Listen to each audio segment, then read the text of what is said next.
Welcome to the Adorned Women podcast. Our goal is to inspire you with new stories each week featuring women of faith from all over the world and all walks of life. Through weekly discussions with each sister in Christ, we hope to give you a glimpse into who they are and how their lives have been transformed by the gospel. We're all in this journey together, so let's be inspired together.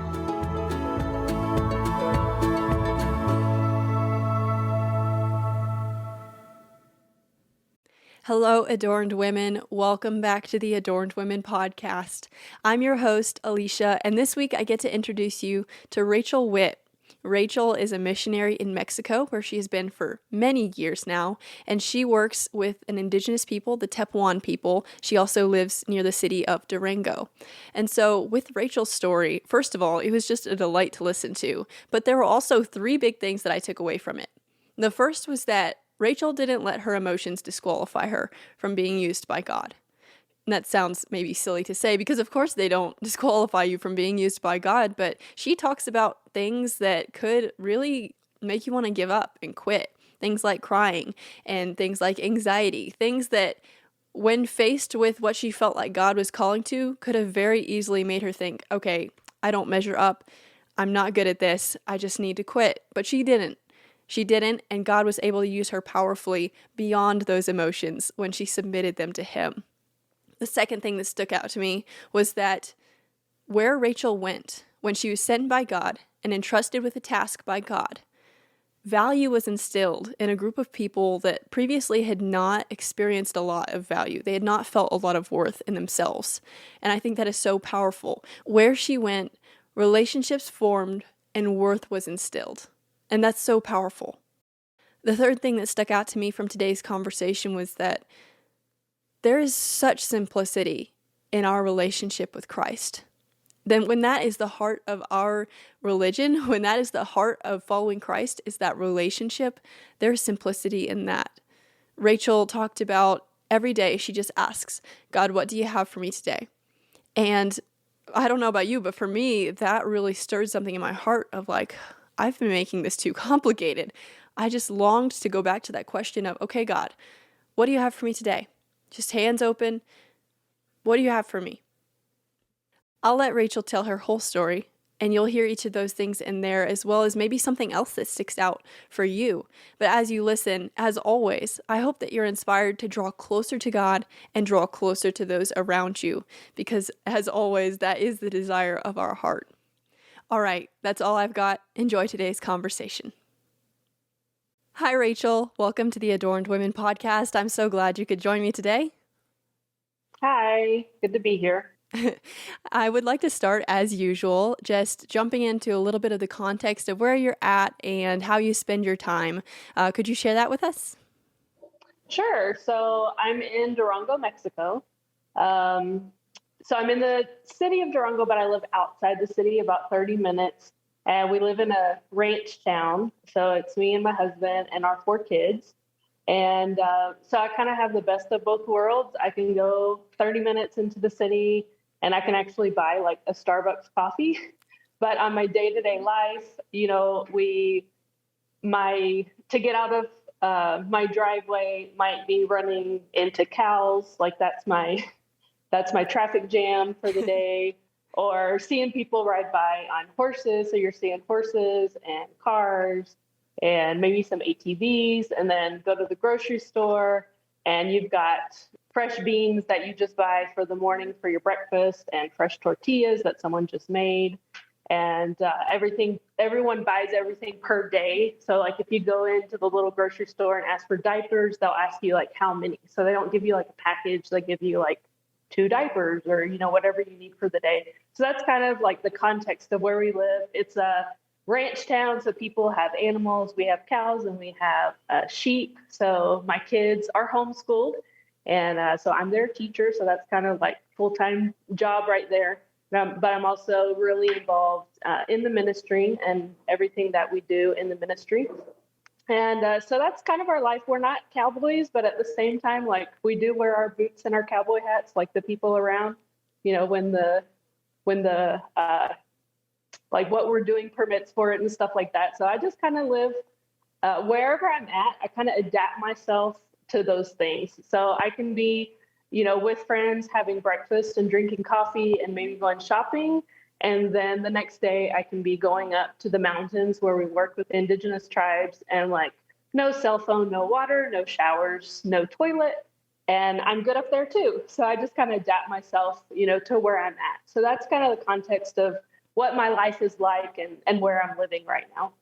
Right. That sounds pretty neat. I would love to go ahead and just jump into how you've gotten here, how you've gotten to where you're at, because I have a feeling it'll be a great story. So take me back as far as you want to, but just what are some of the moments and experiences and decisions that have gotten you where you are today and made you who you are today? Yeah, so I come from a family of generations of being in ministry. So my great grandparents were missionaries. My great grandmother had 11 children, and they were missionaries in Africa and Tibet. And you're talking back when you had to go by boat to get where you were going. So it was weeks of travel and stuff like that. So I grew up with those stories. And my dad had lived in Africa as a boy. So I grew up with all those stories, but I myself had never been out of the country until I was out of college. And so I knew that I wanted to serve the Lord. And I think maybe like in high school, college, I started really having a desire for different cultures and watching movies of missionaries, reading books about missionaries. But I created like this idea, like this romantic idea of being a missionary. And so after I went through college, and then I was helping my dad's a pastor in Houston, Texas. So I'm a city girl. And I was helping my dad in his church and everything. And then I just felt like it was time to start making some missions trips. So I did go to Mexico, but like on the border towns, with a group of people, which is, kind of a lot of people, that's their first entry into missions, is just something like that. But then I felt the Lord telling me to go to China. And so there were a missionary that we knew in China. And so I dedicated 2 months that I was going to go stay in an orphanage, and I was going to teach English at the school that he was starting in China. And so I went by myself. And I think I was 21 years old when I had my birthday while I was there. And so I went, but that experience for me was just key in my life because it completely broke down the romantic idea I had of missions. So I got there and, well, first I got to Hong Kong. The missionary left me in a hotel. He went to another town. I was all by myself and jet lag. So in the middle of the night, I'm just walking the streets of Hong Kong, like finding a McDonald's. I don't know, just crazy. I enjoyed it. But at the same time, like I was crying all the time. So it was just these like huge mixed emotions. And it took us 20 hours by train to get to where we were going in China. So that was a whole another day of travel. And by the time I got there, I mean, just my body and everything was spent. I was tired and the emotions just let go. And I was just crying. And he's like, "Are you sure you're going to be okay?" And I'm like, "No, I've got this." Like I knew I had it. I knew I could do this, but it was just something I wasn't expecting.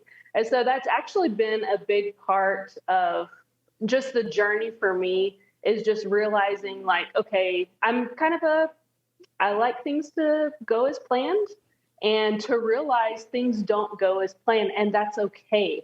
Like it didn't make me a bad person because I got there and I wasn't this perfect missionary I had envisioned in my mind.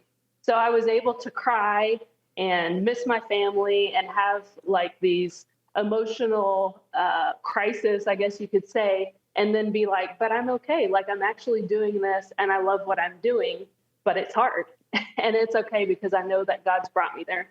So that was like my really first introduction, like to true missions, because I was on my own and really far away.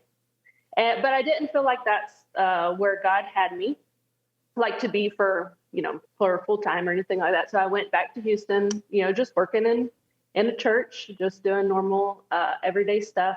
And then a missionary came to our church, who our church has supported or had supported for like 50 years. She had been a missionary that long in Mexico, in Durango, Mexico. And in our kind of circle, everyone kind of has their circle of ministers and missionaries that they know and everything. So in our circle, she was like the epitome of a missionary.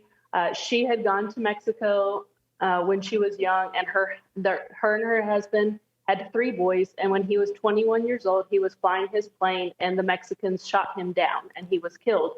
And she stayed in Mexico with her 3 boys and continued the work. And then later on in life, got married and had twin girls, and they stayed in Mexico forever. And so she came to our church, and she was just kind of like, I need someone to come help me in Mexico, to come down for a couple months. And so I told my dad, I said, you know what? I think this is the next thing. I think I'm supposed to go help her in Mexico, in Durango, Mexico. And he said, okay. He said, but only 2 months, because I don't want you to get emotionally involved with a Mexican down there. That was his words. And so I was like, okay. So 2 months. So I headed down to Durango, Mexico. And by that time I was 23. And I got here, and it was kind of the same thing. I got here and I loved it, but I cried. And she was like, are you okay? And I was like, yes, I'm okay. Like, I can do this. I just have to get through the emotions. And so while I was here, she called up her grandson. So he's the son of one of the little boys, that had grown up in Mexico with their mom. And she said, you need to come take her out to eat. You speak English.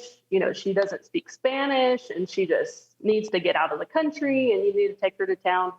And he didn't want to. He was 19 years old, and he's like, I'm playing Xbox. And she's like, I don't care. And so he came and picked me up and took me to eat. And within a few weeks, we were already talking about getting married. Like, that's how fast it progressed. And so I say that Mexico won my heart, but also a man won my heart. And so the next year, when I was 24, we actually got married.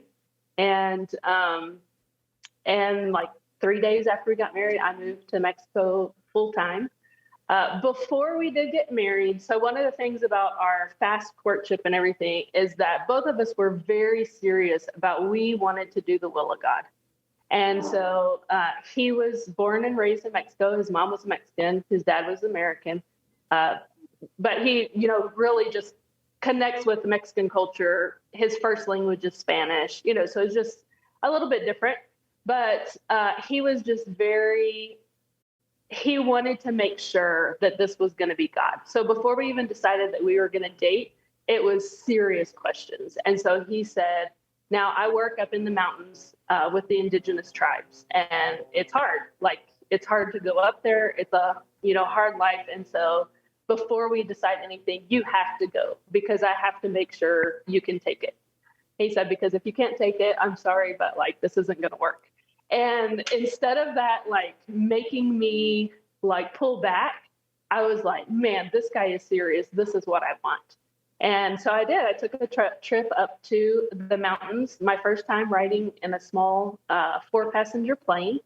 My husband is a pilot. And so my first time flying in the little plane, flew up to this place in the middle of nowhere that at that time vehicles couldn't even get up there. So the people had only ever seen airplanes, and just very remote. And the people speak a different language. They do not speak Spanish. So they have their own language, their own culture, their own dress and everything. And I got up there and I just loved it. I said, that was just kind of like what my heart was crying out for as far as missions is concerned. It's just something that the Lord put in me. And so that's kind of how I got here. So we live in the city, and then we go up to the mountains. So we live at 6,500 feet. So we live on the foothills of the mountains, and then we go higher into the mountains, like up to 10,000 feet with indigenous tribes, and we work with them. So that's kind of my story of how I ended up in Mexico. Wow.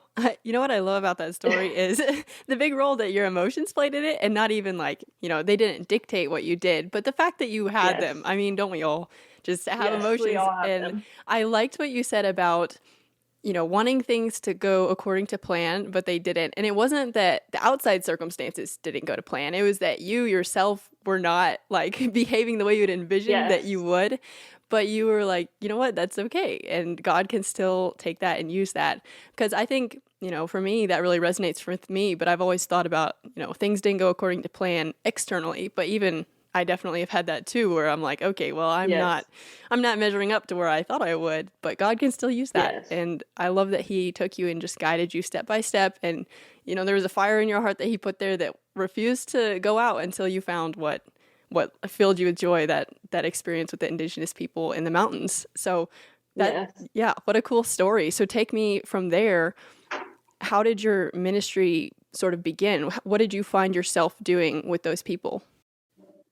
So when we would go up into the mountains, so when I moved to Mexico, I did not speak Spanish. I mean, I knew the colors, I knew you know, the numbers, I knew how to ask to go to the bathroom because I took Spanish in high school, like most of us do. But that was all I knew. So so we would go up into the mountains, and obviously I couldn't speak to the people. They speak their own language, and then they speak Spanish, but a little bit lower level, than the Mexicans speak Spanish because it is their second language. And so we would go up there, and one of the things that we would do is every Easter. So the churches that my husband's grandparents started. So there's a bunch of churches in Mexico, all throughout Mexico, and we have about 7 churches in the mountains that my husband and I kind of are over those churches in the mountains. So every Easter, from all those different towns in the mountains, they come to one spot because they know we're going to be there. And we have like an event for Easter. And so we would always have this event every year. And it was, just an exciting thing because we feed them. So they're used to eating tortillas twice a day, handmade tortillas out. Like they literally grow the corn and then dry the corn and shuck the corn and boil it and make their tortillas. This is the everyday thing for them. So they literally eat tortillas, and if they're having a good year, they'll eat beans and tortillas. And then maybe some of them will have chickens if they're more wealthy, and so they'll have some eggs, or maybe they'll have a little money to go to a little store and buy noodles or just stuff like that. But their diet is very limited, and so we would feed them every day while we're there too. So it's like 4 days. And so we would do this event, but I would just notice that the ladies in the culture, they have no worth. And so they would come to the meetings and stuff, and their faces were down. They wouldn't look up. They had a bunch of babies that they would be tending to. They had walked for hours or days to get to where we were, and then they would just sleep outside by the fire. So it was a big inconvenience for them to go to the event. And the men were having meetings at the church. In the church service, the men would sit down and the ladies would stand in the back. And so the ladies just weren't a part of what was going on. And so through some different situations that happened where I was with some of these ladies, I was kind of like, man, what can I do with them? I can't even talk to them, but I need to do something. So a couple of them were down in the city. They had come down. That's not very common for the Indians to be able to come to the city, but a few of them had. And they were in my house, and I baked a cake. And they loved it. And then I realized, well, they don't have ovens in the mountains. They only just have a piece of metal that they cook their tortillas on or whatever with a fire. And so I thought, well, what can I do to do this with them in the mountains? And Dutch ovens came to my mind. Now, I didn't know anything about camping and cooking over an open fire. So I got on YouTube and I was like, how do you use a Dutch oven to bake over a fire? And so it's just, if anyone doesn't know what it is, it's just like a pot made out of cast iron, and it has legs on the bottom. And then the top of it, the lid, is flat with a lip around it. So you pull coals out of the fire, you set the pot on top of the coals, whatever you're baking inside, and then you put the lid on and coals on top of the lid, and it acts like an oven. And so it was just a God thing, really, that God gave me this idea. And so some people gave me old Dutch ovens, and I restored them, and I took them up to the mountains and had my first ever class with some of the ladies and taught them we started with biscuits. I taught them how to make biscuits, took them ingredients, and we had a class together, and it was on the schedule. That was really important to them. They were on the schedule. And so it was the first time that these ladies had something to do. And, in the pictures I look back on, this was 11 years ago, their faces are straight. They're not smiling, but they were into it. They did it, but just their overall countenance, you could tell that they still just didn't have a lot of worth in themselves. So this was 11 years ago. So every year I would do this, and every year I would make a list of more ladies who wanted to be on the list, and I would take more ovens to the mountains, and we would do another recipe. And so we're 11 years into this, 11 recipes in. I have over 70 ovens in the mountains, and I can tell you that the classes we have now, the ladies act like any lady in the States that goes to like a women's conference. Like they laugh, they have fun, they joke around, they're smiling. I mean, in the pictures, they have smiles from ear to ear. And one really crazy thing that happened a few years ago, that year we were kind of in this little hut that we were baking or doing the class in. And after we had baked everything and we were inside the hut, I saw some men come to the door, and their wives motioned that they could come in to taste the food. And that was the first time I had ever seen a Tepuan woman like giving permission to a man to do something, because the men were excited about what they had baked. So some of these ladies have started businesses where they like sell their bread, sell their cookies. Some of them just do it for their families. But in reality, what it is it really just opened a door for me to make relationships with the ladies. So as the years went, my Spanish started to progress. But at the same time, I asked one of the pastor's wives, a Tepuan pastor's wife, like, what do you think? Like, what do the ladies say? You know, they talk in Tepuan most of the time, and I can't understand them. And she said, well, they're actually talking about you. I was like, well, what are they saying? And she said, well, they say that you're not like a Mexican, but you're not like an American either. And that was like the biggest compliment, because they saw me as just equal to them. So my Spanish was on their level. So I wasn't like higher up than they were. But also my children, you know, I've taken my kids. My kids are teenagers now. My youngest is 10. My oldest is 16. So they're older now, but I've taken them to the mountains since they were born. I mean, like months old. So they've eaten in their homes, they've eaten their food, and they're like, we've never seen like kids, like Mexican kids from the city, like eat our food or like be in our homes. So just all those things, they just saw me as an equal to them. And that really just opened the door. And it's amazing how the gospel changes cultures. And I don't mean not the good things about cultures. There's many good things in every culture that you don't want to change.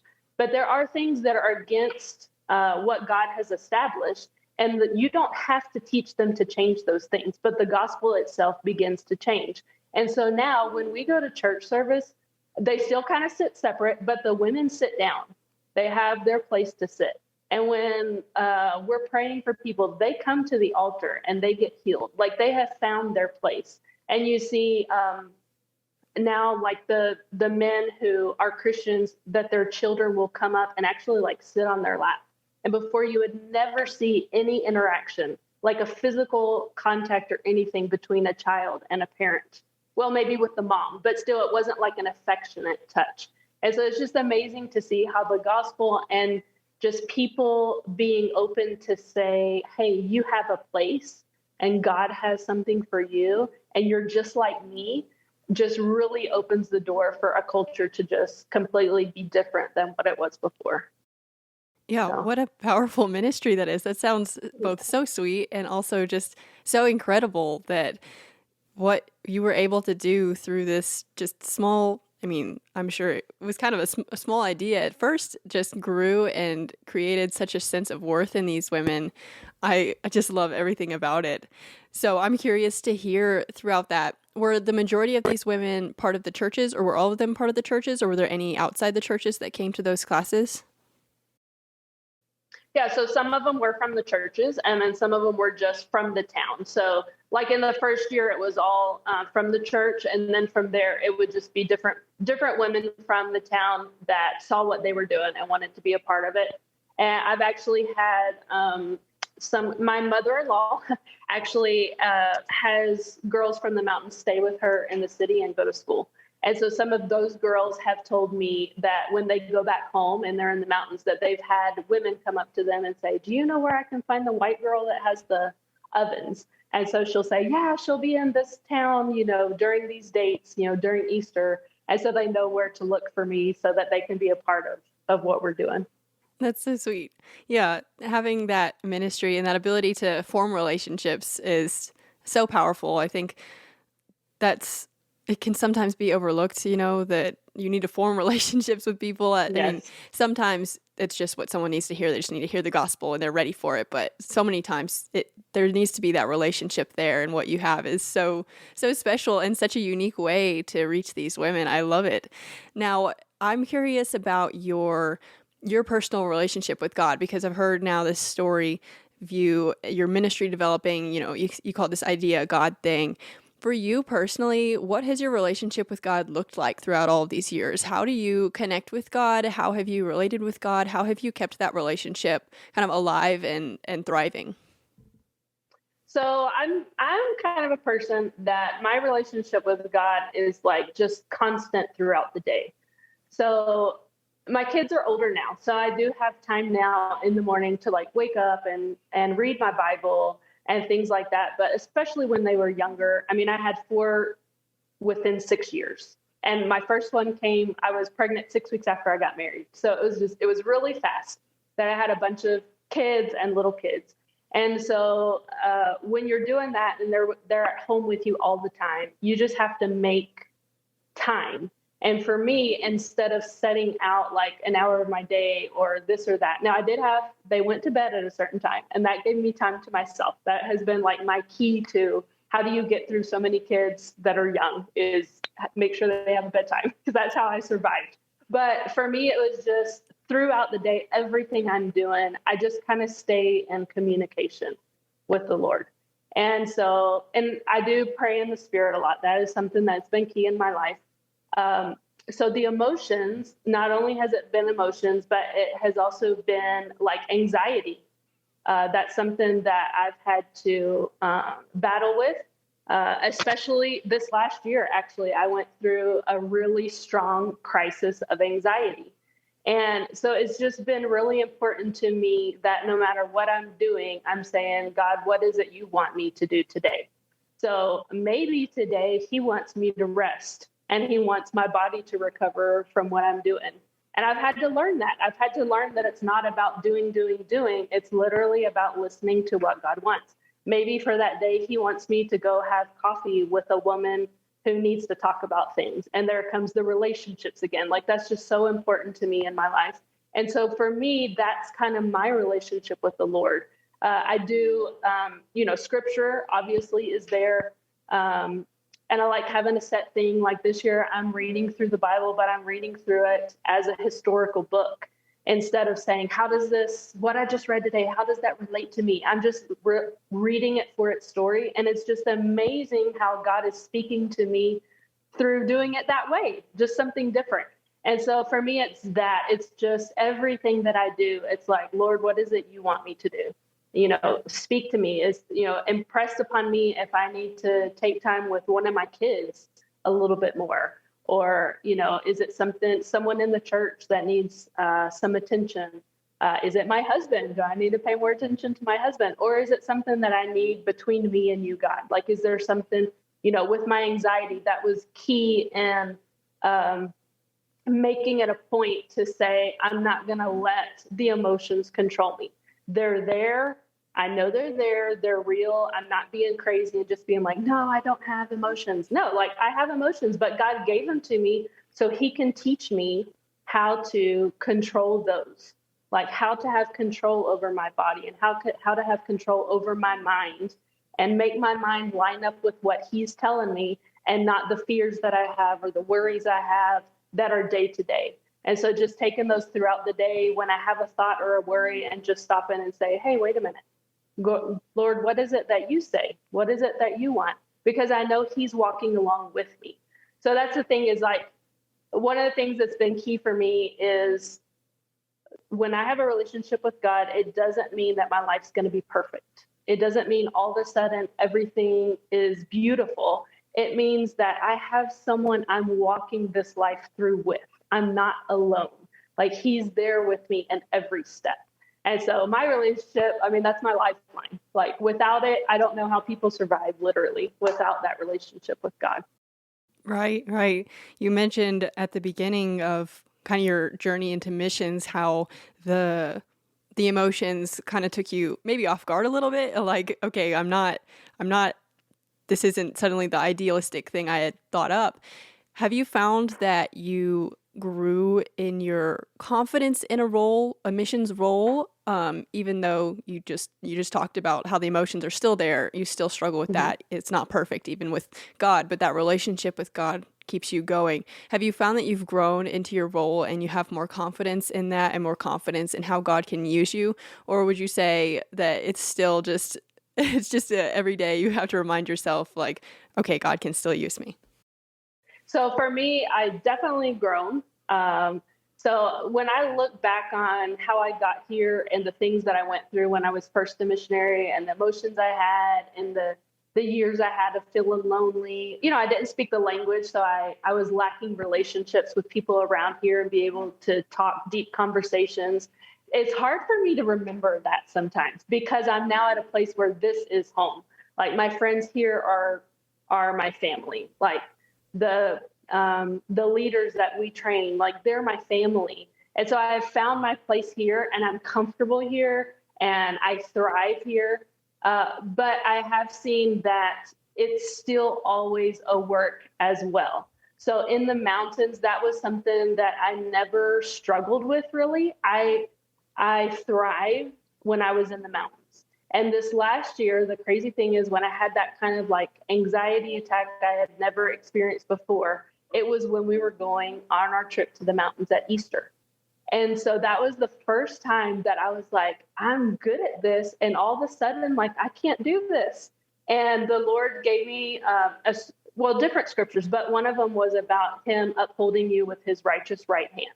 And when I was in the mountains during that trip, now my husband has been key because he just holds me up. He knew what I was going through and he knew that I was crying. And so he would just kind of slip me off to the side if I would have a moment and bring me back. But that was the first time I experienced that in the mountains where I'm supposed to be good. Like I'm supposed to do really good at this. And I wasn't doing good that year.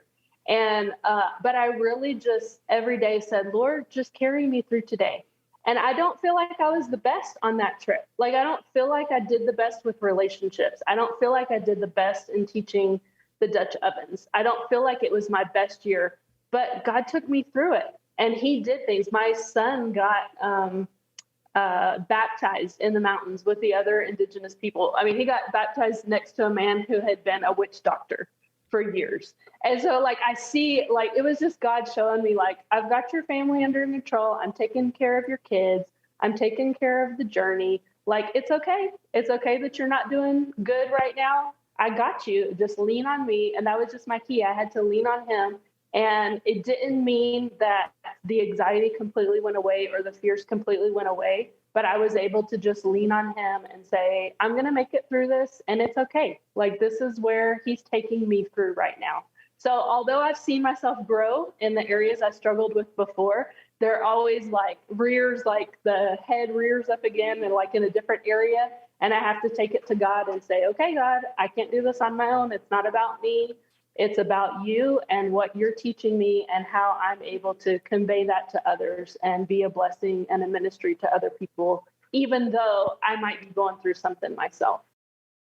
And what a testimony to God's grace, really. I mean, sometimes we Yes. think about just constantly battling these major sins of, there's pride. I feel like pride, everybody's always constantly battling that. Yeah. But then there's also the self, just things like you mentioned, like anxiety and other things. But God is patient through that. And your Yes. life is a testimony to that. I think that's just it's so sweet to think about God just being a patient and loving father who guides us along even when we get caught up in our own selves sometimes. Yes. Yeah. What would you say is the biggest lesson that you've learned either through your ministry or from a woman or women that you've interacted with during these years? I think the biggest lesson I've learned is to constantly be thinking about the person in front of me. I think it's more, it's just a natural thing that just when we're going through our life, that we're thinking of ourselves. That's just natural. And I think the main thing I have learned is that, like, the person in front of me, what is it that I can do to be a part of their life and what they're going through? I think, like, my motto of my life would be when Paul talks about being all things to all people. And that's kind of like my motto. Like, if I'm in front of a Teppan woman, what is it that I can show her that we're similar and we're alike so that she feels comfortable and that I am interested in her life? You know, maybe it's like this last time I was up there, they were preparing the corn to make the tortillas by hand. And I like literally told them, I've never done that before. Like, I've never seen anyone do the process before. Tell me what you're doing. So, like, just making myself vulnerable to show them, like, I can learn from you. Like, I'm in Mexico, there's a stigma that an American is like better. And so, like, you have to learn from the American. And I'm here to say, no, like, we're all the same and we all learn from each other. Yeah, you can learn from me, but I can learn from you. And so if it's in our church here in the city, but our church is people, I would say, who have been forgotten by society. Like, they live in a poor neighborhood, you know, they would kind of be rejected to the side. And so when I'm standing in front of one of them, like, what can I relate to their life?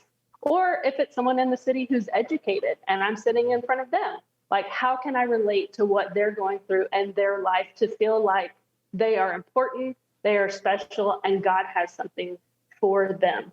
And so that's kind of my thing in life has been, think about other people. It's about people. It's not about the program. It's not about the plan. It's not about how to get it done. It's about the person that's standing in front of you. That's a great perspective, and it reminds me of the perspective of going after the one. You know, leaving the 99 Yeah. behind. You're not with them. Go after the one right in front of you, and that's a unique Yeah. way of seeing that. You mentioned the church a little bit. Now, I would love to transition into what you've seen in the church, whether it's the Teppan church or whether it's the church in your city. What are some of the things that characterize the church around you, the local body of Christ around you? What kind of things have you observed in it, and what kind of characteristics have you seen? So in Mexico, of course, you still, you know, just like anywhere, you have different groups of people. And so you can go to a church here in Durango and it'll be more wealthy people who are educated. You can go to another church and it'll be the young group that the hipsters or, you know, whatever. You can go to another group and it'll be a different kind of people.